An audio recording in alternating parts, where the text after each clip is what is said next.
I unironically love this movie.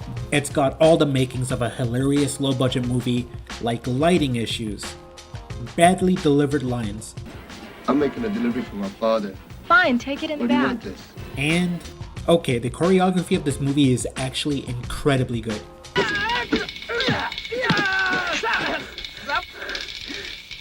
And I'm not gonna lie, I love the story and bits of romance sprinkled throughout. So I wanted to talk about this movie that's lived rent-free in my head for 20 years. LA Street Fighters, also known as Ninja Turf, also known as LA Street Fighters because of a typo. This was made all the way back in 1985, and honestly quite a few people involved would later move on in their careers in unique ways. But let's start right at the beginning.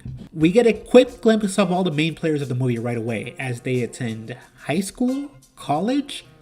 Let's say college because this dude, named Young by the way, because, I mean, he doesn't look like a high schooler, but whatever, I love it. We get our love interest established early, and come on.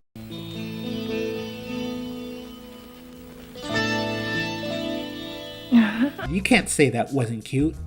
Anyways, trouble starts out as class is dismissed. This gang quickly circles and harasses the new kid, Tony. What the? Look at him! Who the is this guy? Looks like we got a new boy in school. I'm new around here.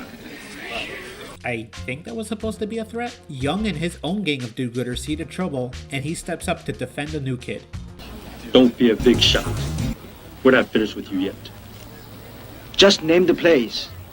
The two gangs decide to meet after dark for this showdown. And quick pause, you can hear them grunting in the overhead shot, but the poor lighting makes them invisible in the shadows.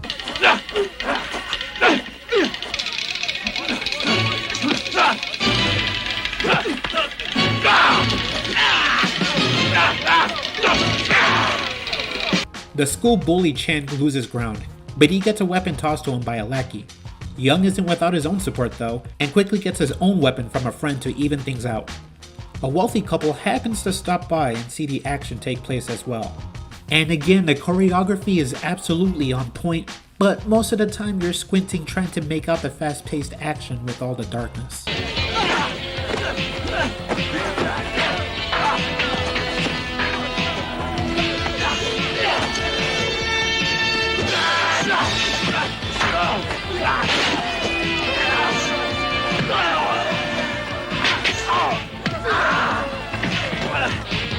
After Young wards off Chan's gang and establishes his victory, the wealthy couple comes up to our winner and offers him a security job. We pay you good money. Here's Oh, yeah? 100, 200. We represent a personal security agency. This is just an advance.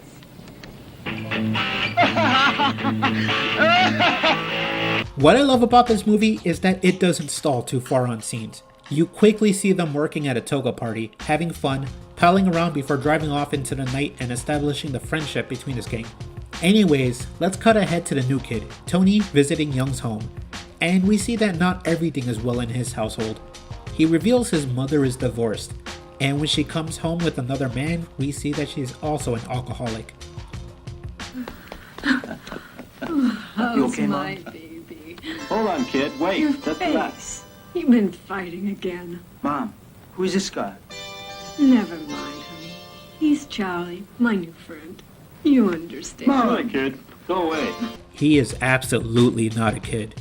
Moving forward, we see that our Plucky Heroes got a job at a theater, and this hot blonde rocking a belly crop decides to try and march through security. Unfortunately, Young and Tony are on duty, and escort them out the only way they know how. After their shift, they see a large group of bikers waiting to ambush them and wrecking their car.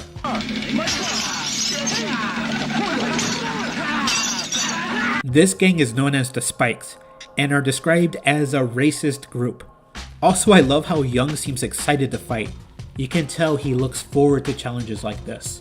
As they're approached, Young and his gang grab some weapons from the trunk of their own car and get ready to throw down.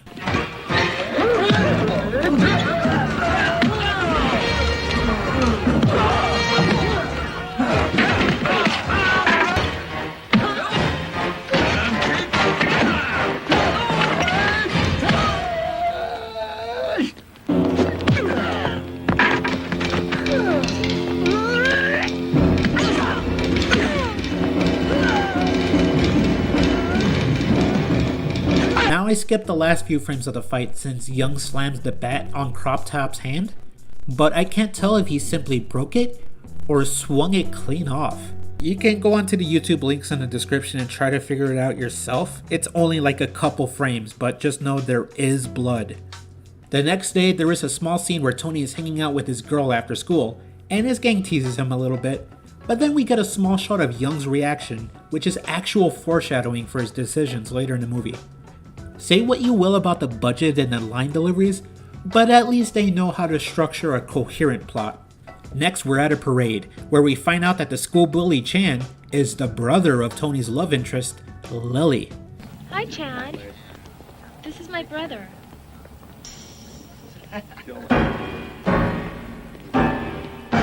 Lily, go home. You!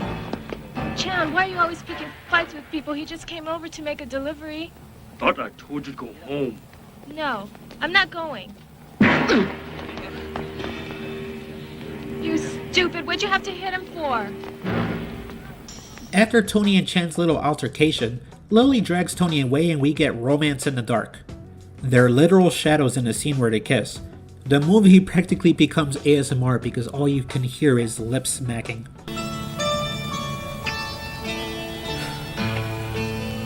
Skipping ahead, Young and his friends are celebrating the birthday of one of their friends. And I gotta say, this cheesy moment came out of nowhere, but just watch this bromance in action. I love it. I can't. What? Come on, Mark. Yeah, man, what's up? I just never remember having a birthday cake before. I've been on my own all my life. I had to sleep on the streets with those bums. And I really promised myself I'm never going back. And I owe this to you, Young. You've been like family to me. Come on, Mark. We love you too. It's okay, man. That's Thank you guys. I really appreciate it. Come on, man. We're making. Next, Young decides that Tony is getting too serious with his girl. And okay, I hate this part of the movie, but I also feel like it's worth sharing, so skip a few seconds ahead if you want to avoid a bad racist joke. I got some here. Get out of here! God, Go on! fucking hookers, just get out of here! Hey, guess what? What? do you call a fat chink? A big chunk. That's great. Oh, God. I'm genuinely sorry you had to watch that, but it was so bad and unexpected that I needed to subject you to it as well. The next part isn't any better. Young finds a willing prostitute, and I think this is supposed to be comedic with the music playing, but it's so hard to make everything out, and it's also uncomfortably forced. Miss. Miss. Wait a minute. Wait a minute, that's my belt. Oh, don't be afraid. I'm sure most of us would have done what Tony did and just, leave. So our Plucky Heroes happen to stop by this liquor store that's being held hostage. Man, just check him out, dude. He's vibing. They spy the wad of cash that Young's carrying around and decide to switch targets.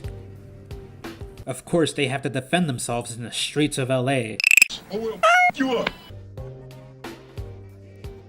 And while I love to show this fight sequence in its raw, unedited format, unfortunately this is the portion of the video that always seems to flag a copyright strike no matter how short of a segment I clip in. So just enjoy what you can and go watch the movie yourself. Remember, the movie is linked in the description.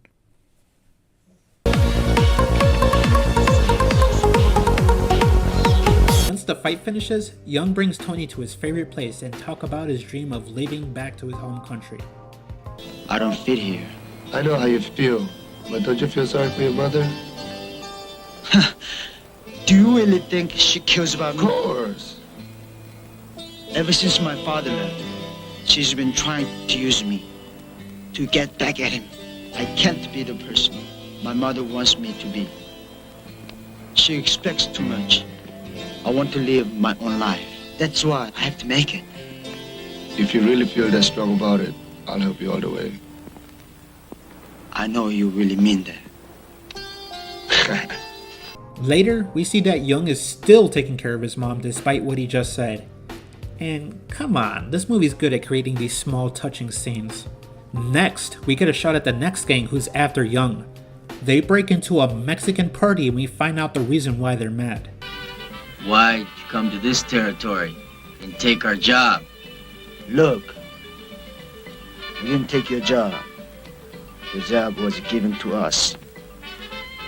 We are not your enemies. Still my barrio. Meet at Palmdale, 12 o'clock. No weapons. So again, the gangs agree to settle it elsewhere, but despite establishing no weapons, the Mexican gang are already waiting with weapons in hand. I thought he said no weapons. He did. I expected it. And check out this guy's weapon. Gordo.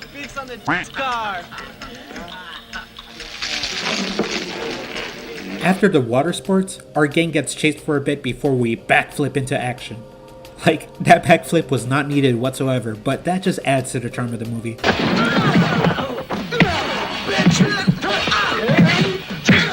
Immediately I can say that a lot of the fight scenes should have been shot in a day because this is so much more enjoyable.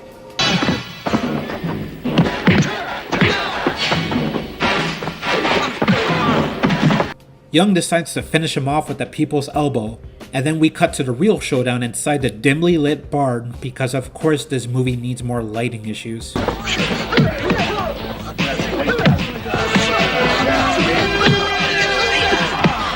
One of our friends gets separated and is armed with the most harmless weapon.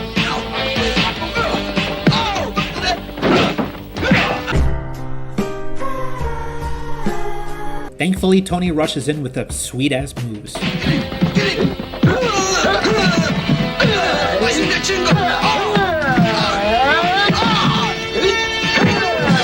Meanwhile, Young is stuck with Gordo, and yes, that's his name, and takes him down with some Liu Kang jutsu.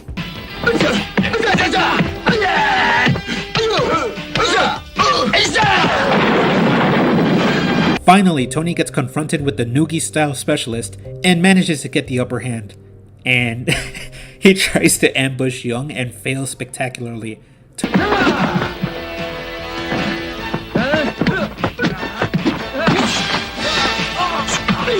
Tony has to urge Young not to kill him for his stupid mistake. It's not worth it! That was close, man.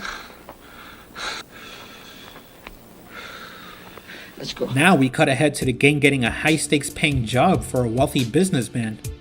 And what the hell, Young? Why are you being so rude? Even Tony's like, what are you doing? Our plucky heroes then go off to a tailor, and you know what? I just love these little scenes. It's almost organic how they mess with each other. Yeah, you look tall.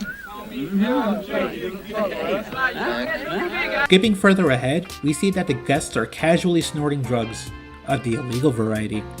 Young decides to be nosy and see what their employer is actually up to. Dealing, of the drug variety. Here. Thank you.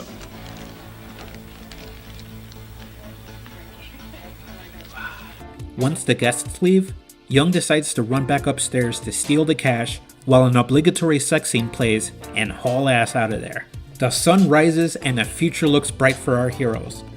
However, it's not long before we see that the drug dealer is looking to hire a couple of killers to teach our boys a lesson. I don't need this bullshit introduction. My name is Krueger from New York. You know my reputation. Gentlemen, I don't care about the money. I just want to teach them a lesson. Now bring him to me. We get a shot of Young leaving with a passport in hand. His dream is almost coming true, but the hired men are already on the hunt, questioning Chan and his gang. Who are these guys? Let's throw out the bastards. That's him.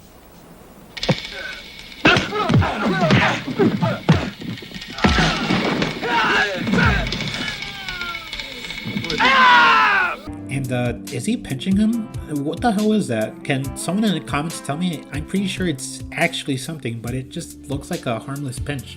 And why did Krueger decide to flex more with the punching bag? You just took out like 3 guys. I don't think you need to prove yourself even more. He's my business, man. You think you can come in here and do some fancy crap to impress me? You ain't never seen me fight. So you think you're tough? Prove it. Okay. I'll tell you where he is. The next scene is hard to make out because the lighting is poor as usual, but it's Young's mom drinking with some other guy again, before she's informed that Young wants to speak to her outside. What are you doing here? So late. Mom, I need to talk to you. You're lying. You're checking up on me, aren't you? I have to talk to you, Mom. Look, my son, if you want to talk to me, do it at the house. Later. Who can listen to a mother like you? What did you say? Security, throw him out. After getting kicked out, Young goes to a payphone to call Tony up, only to be told that he isn't home. He then sees Tony and Lily on a date together, and decides not to interrupt. Yeah, it looks like Young finally accepts that Lily is what Tony dreams for.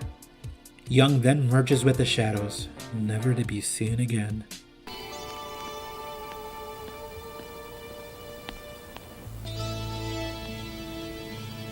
Young's mother hurries home and seems upset all of a sudden. Young heads over to his gang's hangout, but then he sees a poorly lit ransom note. Now this is the part where the disclaimer earlier comes into full effect. From here on out, the movie gets much more violent and bloody, to the point where censoring it will just render the scenes indecipherable, so you have been warned. We cut to Young's friends dangling in the air and getting tortured for the money's location.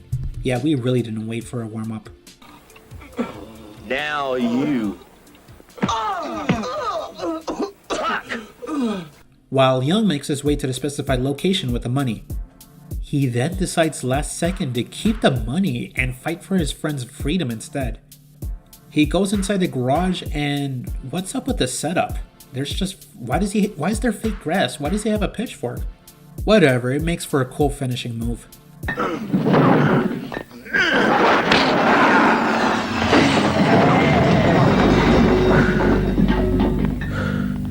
Welcome to hell!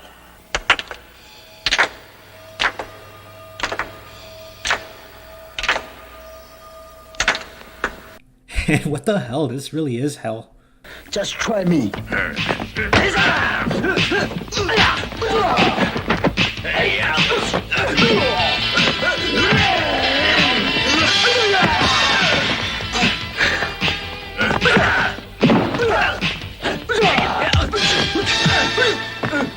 After the warm-up fights, we get a really cool standoff with Young and the Japanese hitman.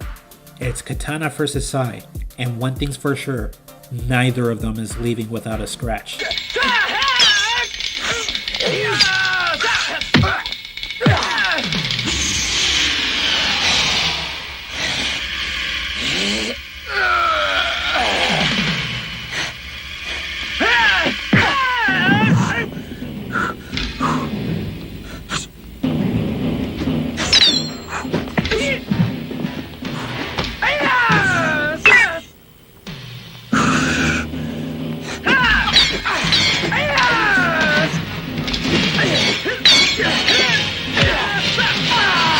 And this is actually kind of brutal. Injured, Young is making his way to the top. Also, this is the part where I'm actually getting frustrated for the poor lighting. It's genuinely making me angry for obscuring all the good action. Like, you can't even see the whip. And even without it, Krueger looks like a floating head with hands because he's wearing all black. If you were really worried about your friends, you wouldn't have taken the money in the first place. Yeah, I took the money. The money's dirty. I use it for a good cause. If you live, I live.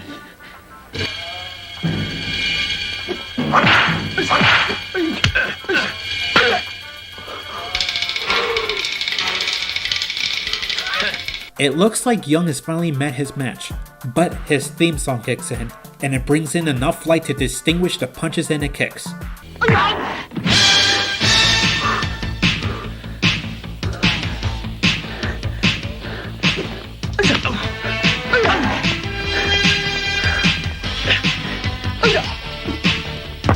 Young then practices proper spacing like in a 2D action game and breaks the hitman's knee. My knee! Oh! After all of this, Young's mom calls Tony to let him know that Young is missing. Young finally pulls up home to see his mom waiting for him, and she sees the wounds he and his friends have sustained. What happened? Mom. And your friends too. Just then, Chan and his gang interrupts this touching moment by pushing Young's mom out of the way and knocking her out cold. Some dude who laughs like Steve-O tries to show off, but then forgets that Young still has a little bit of plot armor left. Watch this.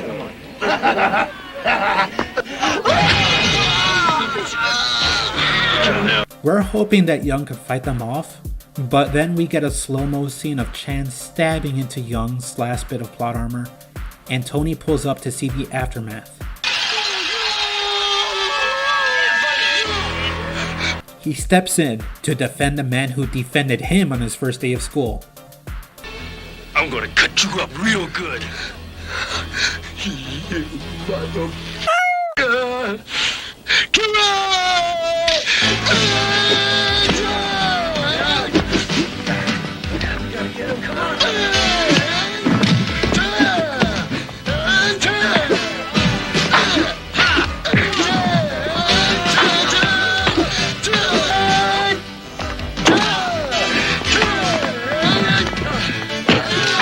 And ouch, we get just enough light to know that was a broken arm. Finally, it's Tony versus Chan, and just when Tony was about to deliver the final kick, Chan decides to flick out his knife and get him in the leg.